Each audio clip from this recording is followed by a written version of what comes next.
सबैलाई नमस्ते गाइज, के छ सबैलाई सन्चै हुनुहुन्छ होला।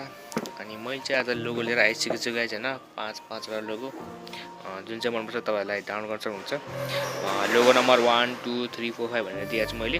फर्स्टमा चाहिँ लोगो नम्बर 1 छ, अनि लोगो नम्बर 1 को पासवर्ड छुट्टै छ, लोगो नम्बर 2 को पासवर्ड छुट्टै छ, सबको पासवर्ड छुट्टै छ। त्यस्तै गरेर लोगो नम्बर 3 छ, त्यसको पनि मैले पासवर्ड छुट्टै दिएको छु। त्यसैले सब भिडियो लास्टसम्म हेर्नु होला। अनि मैले यस्तो गरेको छु, लोगो नम्बर 1 आउँछ, त्यसपछि पासवर्ड त्यहाँ आफै आइहाल्छ, त्यसैले भिडियो हेरिराख्नु होला। अनि त्यही हो गाइज हैन, भिडियो मन परेमा लाइक र सब्स्क्राइब गरिदिनु होला, राम्रो हेर्दै जानु होला। भिडियो राम्रो लाग्यो भने लाइक हानिदिनु होला, र पछि नयाँ लोगो चाहियो भने नि सब्स्क्राइब गरेर राखिदिनु होला। नयाँ भिडियो चाहिँ आउँछ, तर म अलिकति बिस्तारै ल्याउँछु, त्यसैले गाइज जे भए पनि सबरका फल मिठा होता है।